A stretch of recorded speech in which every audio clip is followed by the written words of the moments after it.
안녕하세요. 부산 도산 전문 변호사 심한 변호사입니다. 오늘은 저희 법무법인 시우에서 2025년 부산 회생법원 생계비 검토위원회 의결사항을 근거로 고소득자 맞춤형 개인회생 전략을 통해 성공적으로 개시 결정을 받은 사례를 소개해드리겠습니다.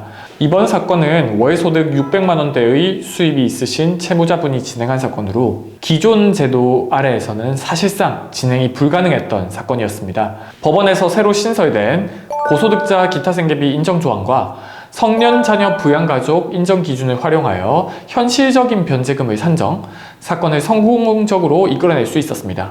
특히 객관적인 자료를 토대로 현실적인 생계부담을 입증, 약 7천만 원의 빚을 탕감받는 결과를 얻을 수 있었습니다. 오늘 영상에서는 이 사례를 중심으로 2025년 생계비 지침을 어떻게 활용하면 유리한 변제 구조를 만들 수 있는지 그 핵심 전략을 자세히 설명드리겠습니다. 특히 소득이 높거나 성년 자녀를 부양하고 있으신 분들이라고 한다면 이번 내용을 꼭 집중해서 들어주시길 바라겠습니다. 신청인은 4인 가족의 가장으로서 혼자서 가정을 책임지고 있던 50대 직장인이셨습니다. 한 달 수입으로 생활비, 자녀 교육비, 그리고 부모님 생활비까지 감당해야 했습니다. 하지만 생활비가 늘다 보니 매달 자금이 부족했고 결국 대출에 의존하는 악순환이 시작되었습니다. 월급의 대부분이 이자 상환으로 빠져나가면서 실질적인 소득은 점차 줄어들었고 이 상황을 벗어나기 위해서 지인의 권유로 주식 투자를 시작하게 되었습니다.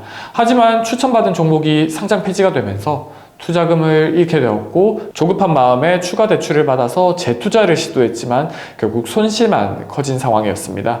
여기에 2025년에 들어서 금융당국의 대출 규제 강화까지 겹치면서 기존 채무 만기 연장도 신규 대출도 모두 막히게 되었습니다. 결국 신청인은 더 이상 채무를 감당하기 어렵다고 판단하고 개인회생 절차를 신청하게 되었습니다. 이번 사건의 핵심은 의뢰인의 높은 소득으로 인해서 과도한 변제금이 산정될 뻔했다는 점입니다. 의뢰인의 월 평균 소득은 600만 원이었는데 현행법상 1인 가구 기존 생계비인 2025년을 기준으로 했을 때 월 143만 원인데요. 이를 적용했을 경우 월 변제금이 457만 원으로 산정되었습니다. 그런데 이건 사실 현실과는 너무나 거리가 멀었습니다. 성년인 자녀 교육비, 부모님의 병원비, 매달 나가는 고정 지출 등이 전혀 고려되지 않은 계산이었습니다. 만약 이대로 진행이 되었다면 생활비가 턱없이 부족해서 3년 동안 변제 계획을 끝까지 유지하기란 어려운 상황이었습니다. 저희 법무법인 시우는 신청인의 상황을 분석해서 1인 가구 기준을 그대로 적용하지 않고 성년 자녀 부양가족 인정과 기타 생계비 확보 전략을 세웠습니다. 성년 자녀를 부양가족으로 포함시켜 2인 가구로 그리고 고소득자에게 적용 가능한 기타 생계비 조항을 적극적으로 주장하여 법원으로부터 실질적인 지출을 인정받았습니다. 이러한 전략이 일반적인 진행과 어떤 큰 차이를 가지고 왔는지 표를 보면서 구체적으로 확인해 보겠습니다. 이 표를 보시면 월소득 600만 원인 가구에서 일반적인 진행이 되었을 경우 최저생계비가 약 143만 원으로 책정된 것을 볼 수 있습니다.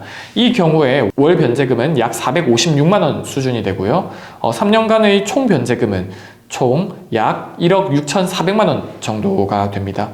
이 경우에는 총 탕감 금액이 약 500만 원밖에 되지 않았고 실제 채무자의 탕감률은 전체 채무액 대비 3%밖에 되지 않았습니다.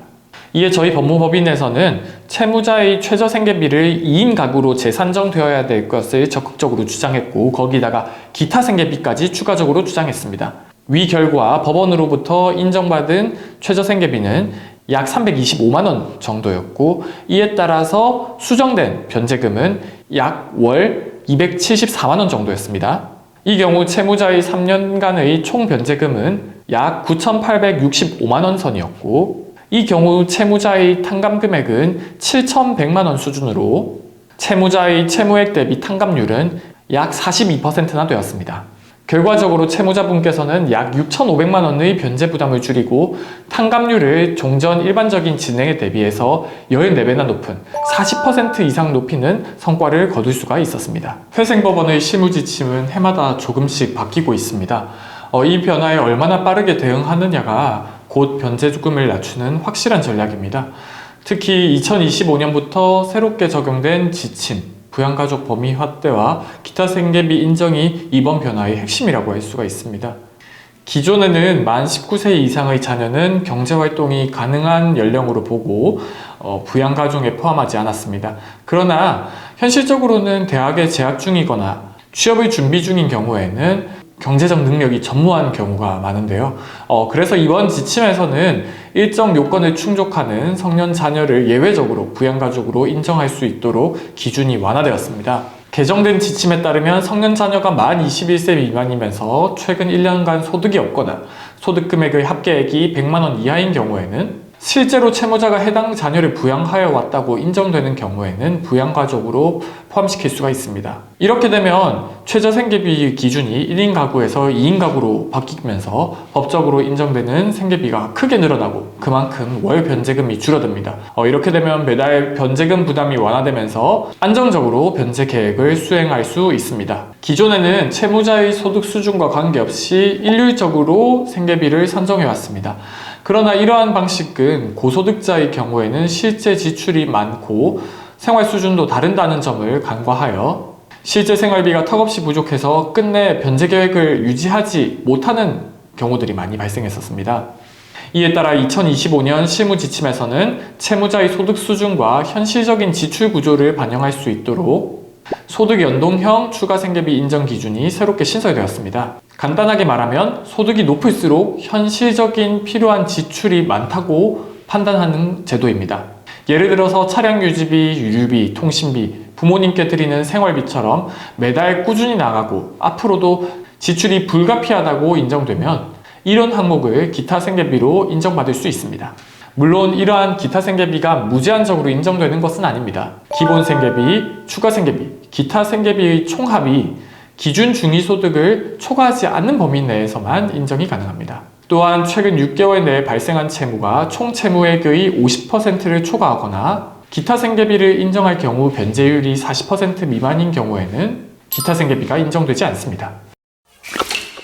보다 구체적인 내용은 앞서 영상을 찍었던 고소득자 개인회생 기타 생계비 신설편에서 확인할 수 있습니다. 부산회생법원의 2025년 개정 지침을 보면 법원은 단순히 숫자나 일률적인 기준에서 벗어나 채무자의 실제 생활을 반영하여 훨씬 세밀하게 채무자의 생활을 판단하는 것으로 보입니다. 따라서 고소득자 채무자의 경우에는 이 기준을 제대로 이해하지 못하면 불리한 변제 계획안이 세워질 수 있습니다. 따라서 본인의 생활비 구조나 부양가족 상황을 법적으로 잘 정리하고 명확하게 소명하는 것이 매우 중요합니다. 저희 법무법인 시우에서는 채무자의 상황을 전문적으로 분석하고 채무자분들의 상황에 맞는 맞춤 전략을 세워드리도록 노력하고 있습니다. 불필요한 변제 부담은 줄이고 안정적으로 채무자분들께서 다시 재기할 수 있도록 끝까지 함께 하도록 하겠습니다. 지금까지 영상을 시청해주셔서 감사합니다.